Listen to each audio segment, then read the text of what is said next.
resorts on the beach. Very exclusive island.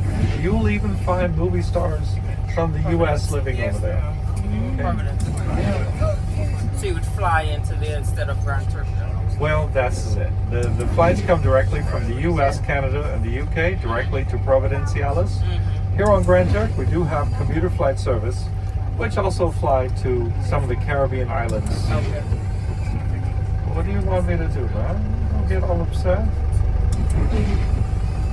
The British Overseas Territory. There are 8 islands with 40 uninhabited keys.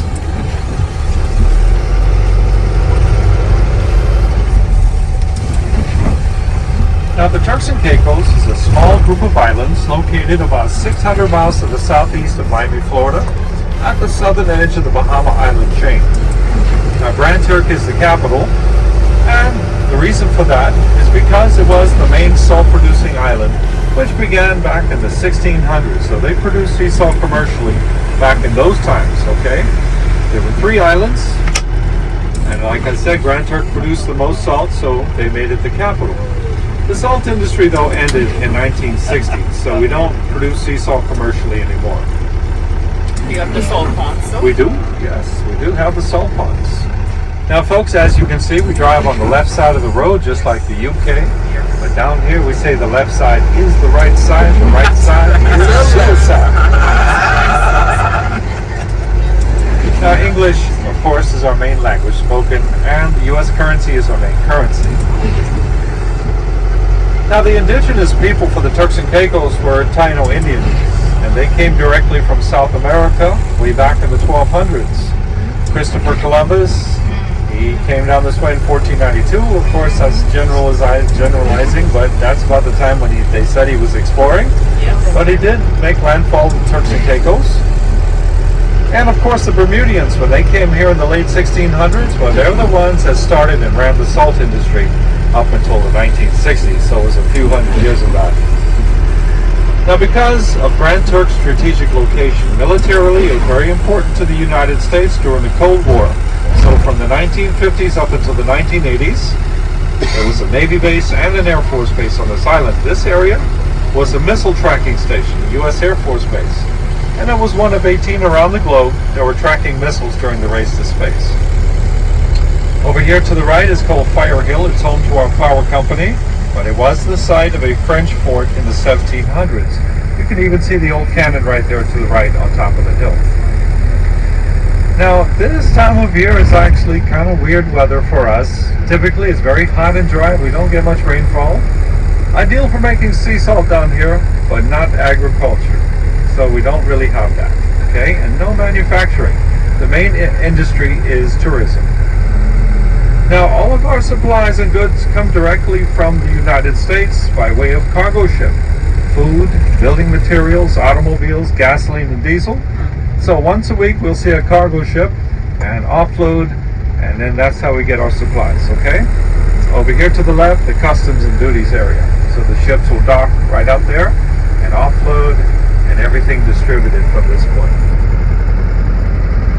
It is very, very wet right now. I guess we have a tropical storm out there. I imagine that you've been experiencing some very wet weather too, huh? Yesterday, it's like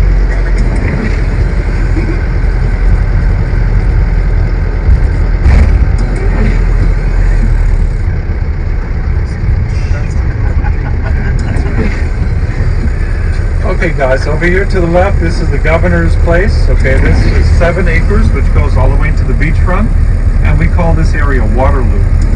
Our governor is appointed by the King of England. We do not elect him, okay? He's appointed. And he or she will serve a 4-year term. Now take a look down the end of the street. You see the governor's house. That was built in the 1800s. See it down there? with donkeys. Yeah, with donkeys. So donkeys were brought here centuries ago to work in the salt industry. Today, they're free animals, so nobody owns them. They roam around freely. Oh, wow. Donkey of freedom. Free donkey. Free donkey.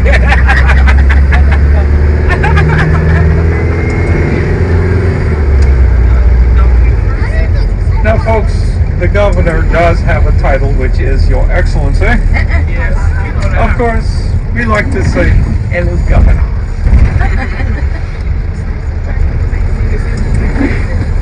All right, now coming up, the little exhibit to the left is called the Friendship 7.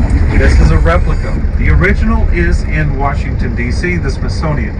This is the exact size in which John Glenn splashed down in February 20th, 1962. It's a one-man space capsule. Well, he was brought here for debriefing, and Vice President Lyndon Johnson came down, congratulated him, and they both returned to the U.S. mainland. So, over here to the right, you'll see Grand Turk's airport. It is international because the commuter flights, they go to some of the bigger Caribbean islands like Jamaica, Puerto Rico, Cuba, Dominican Republic, and Haiti. And it is also named after our first chief minister. His name was Jakes McCartney.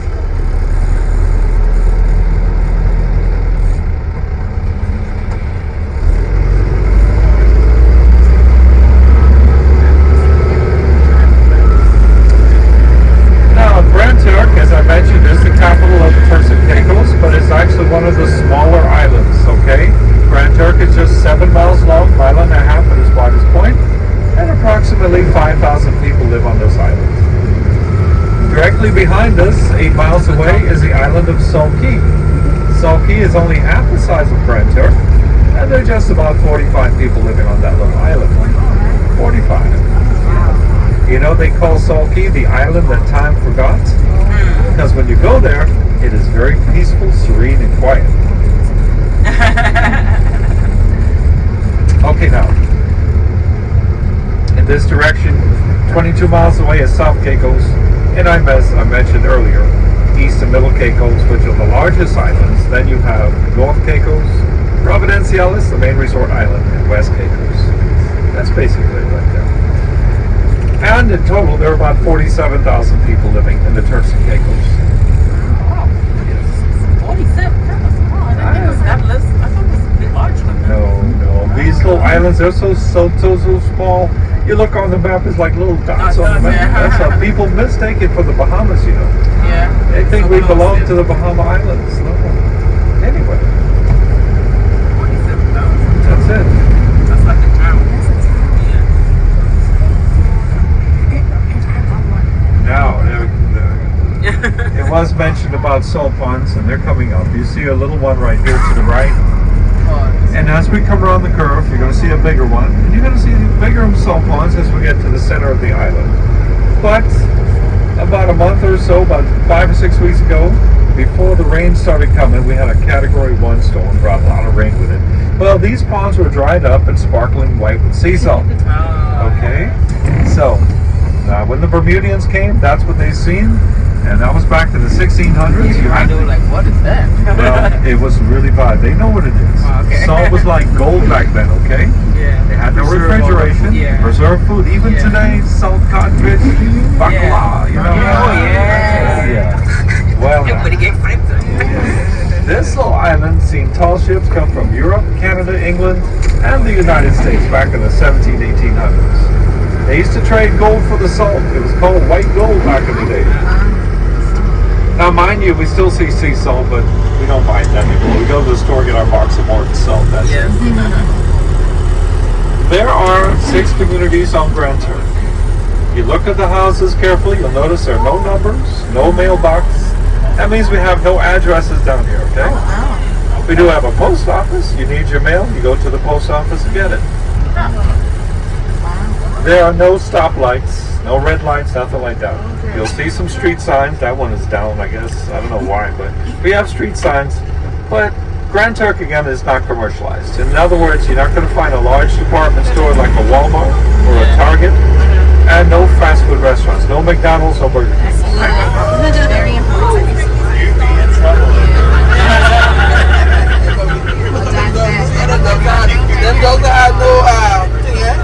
That's not all a bad thing. Exactly. That's a good thing in my eyes. Well, I need that one.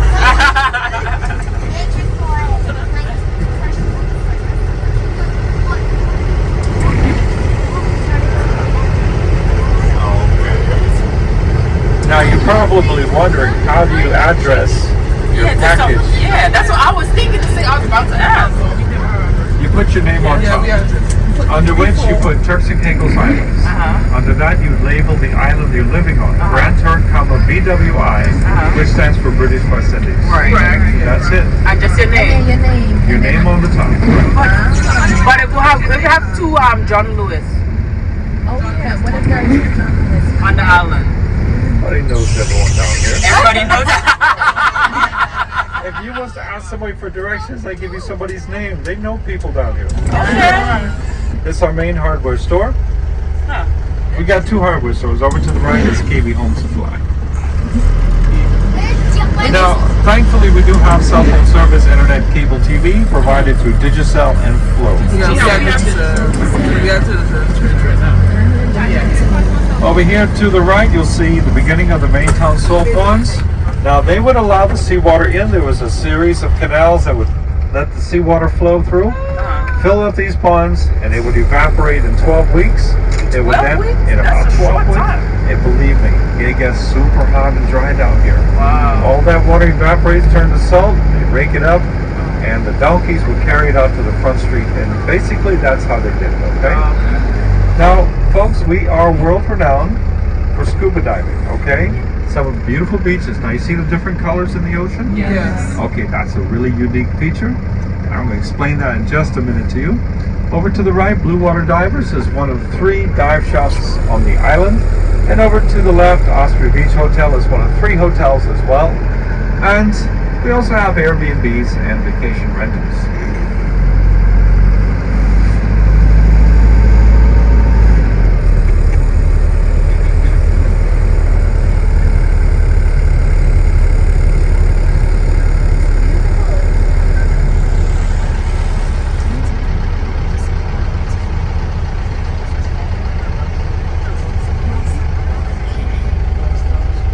Okay, you notice there's lots of bougainvillea. The yellow flowering tree is called yellow elder. And you'll see an orange flower tree that we call accordion nut tree. Over here to the left is the Roberts family home built in the 1850s. Now the step chimney, well, this is the kitchen area of the house built out of limestone. The homes back in the day from the 1800s were built out of shipwreck timber, as there were numerous shipwrecks around the island during that time. Every home on the island has a water tank. If not in the yard, then under the front porch. You'll see that one right there. We do collect the rainwater. We store it for our own purpose.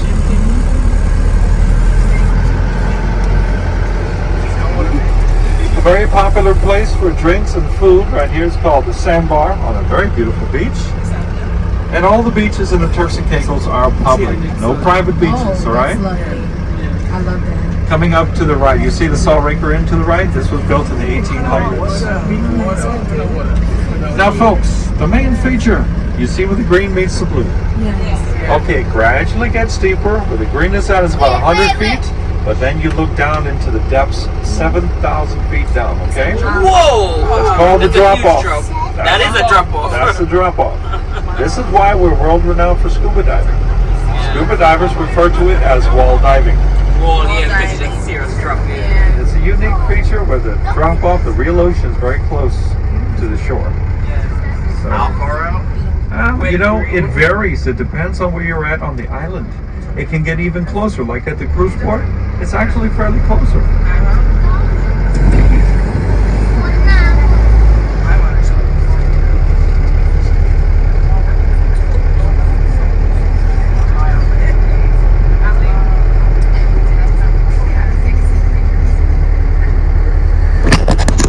Okay, now folks, over to the right is our Supreme Courthouse, and that serves all the Turks and Caicos Islands. We have one prison in the Turks and Caicos right here on Grand Turk. So if you get convicted, you're going to be on Grand Turk for a little while. Oh, we got a prison here? I thought it was freedom. It's not that bad. I'm just kidding. Okay, folks, the Turk's Inn here to the right was built back in the 1800s. Now, in 1966, the royal family visited. Queen Elizabeth and Prince Philip spent a week stay at the Turk's Inn.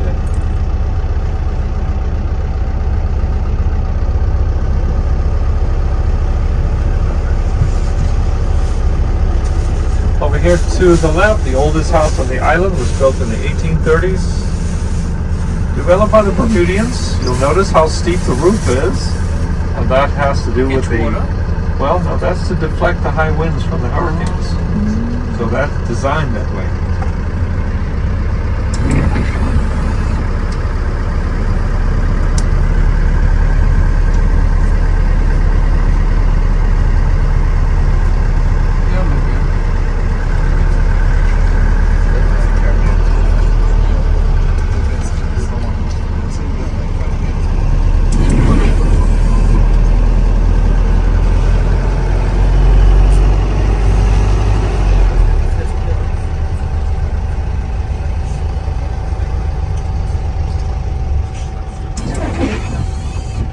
Okay, at this point we're now entering into Coburn Town, which was named after a British admiral who lived in the 1700s. You will recognize Bermudian-style architecture.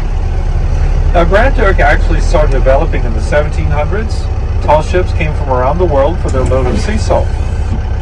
Pirates would frequent the Turks and Caicos because it was a safe haven for them. Now, back in the late 1940s, there was an undersea cable that came from London, England, right up to this point. Over to the right was cable and wireless. We had phone service from that time. Now the seawall that you've seen over there to the left, that was installed after the 1945 hurricane to prevent further erosion. However, that hurricane took away a piece of the island. The original front street is out there in the sea. Oh, wow. That was one hurricane where the winds came from the west over to the left, coming this way towards us, okay? Normally, the hurricane winds come in the opposite direction, okay, because of the way they spin from the east to the west. Now, there are two Canadian banks, CIBC and Scotiabank, and we're in the midst of Coburn Town right now. These are old government buildings. This was our treasury. I say was, it's just kind of vacant right now. They put a coat of paint on it to make it look nice, which we appreciate. However, the two-story white building, which is quite dilapidated, was built in the 1700s, and this is our post office. And it is, of course, in need of restoration. This for the entire island? Well, it's So it used to be the post it office. used to Oh, be. used to be. They have it at another place. They can't use it right now. They have to restore that building before they use it. Okay, the four cannons. These were rescued from a 17th century British warship called the Edmonton. This structure, a placard on the opposite side, commemorates the landfall of Christopher Columbus in these islands. Now, I'll give you all a brief description of how they made the sea salt. If you look to the left, you're going to see a small jetty with a set of gates. We have three of them on the island. On a high tide, they would open those gates to allow seawater in. The seawater would flow through the canal, fill the main town Salina, and when it was full, they would block it and allow it to evaporate. So after 12 weeks, they had a layer of salt they would rake up and prepare for shipment. Right now, you see water coming out of it. Well, this way they evacuate the water when we experience a little bit of flooding, okay? So that house right there is a pump house. So they're pumping the water out off the island right now. Over here to the right is our Parliament building. In the Turks and Caicos, we have a lot of churches. We have numerous denominations. The Anglican Church, however, was the first one formed in the Turks and Caicos. Coming up to the right is St. Mary's Anglican Church, and that was built in 1899. Now, old government buildings and churches were actually built out of limestone block. The limestone was quarried from this island. Well, you know what? The walls are almost 3 feet thick. Yeah.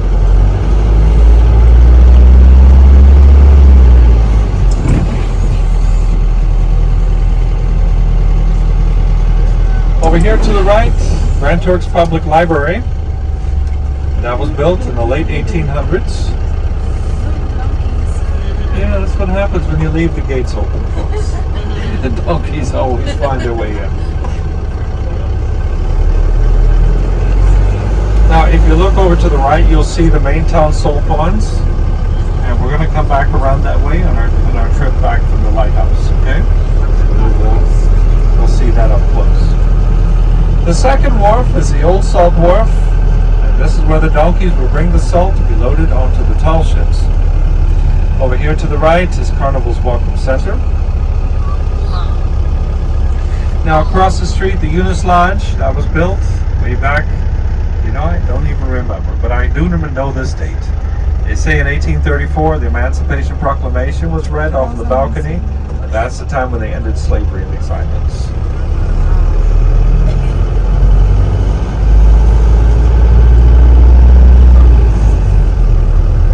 Okay, the little store right here called Todd's, that was built in the 1880s.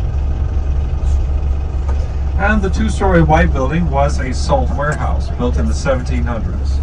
Last used as a Jamaican wholesale food club they called Timco. Yeah, look this way. Right here. This one right here. Look at him, look at We him. find them. Y'all gonna see donkeys all the way around, trust me. We're gonna have time to take close-up pictures of them. Oh Lord. I heard that.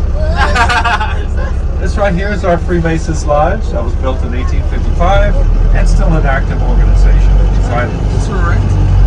Yeah, at least the lower half, you know, upstairs where they hold their meetings. Grand Turk's Museum is actually over 200 years old. Yep, that came from London. Okay, folks, we're going to take a little break here in the downtown area where there's, we call this area the marketplace area. We got food trucks right here. We got Juki Jerk. Yes, he's got his location. You're looking for best price on t-shirt right here to the left. This one store to the left right here. And souvenirs. Guys, souvenirs on both sides of the street. Okay, let me just pull in somewhere. Yes, there's Barbie's restaurant. You got the food truck as well. And restrooms across the street, that yellow building, okay? Okay. We're here for 20 minutes, guys. 20 minutes. 20 minutes. 20 minutes. Sorry, can't give you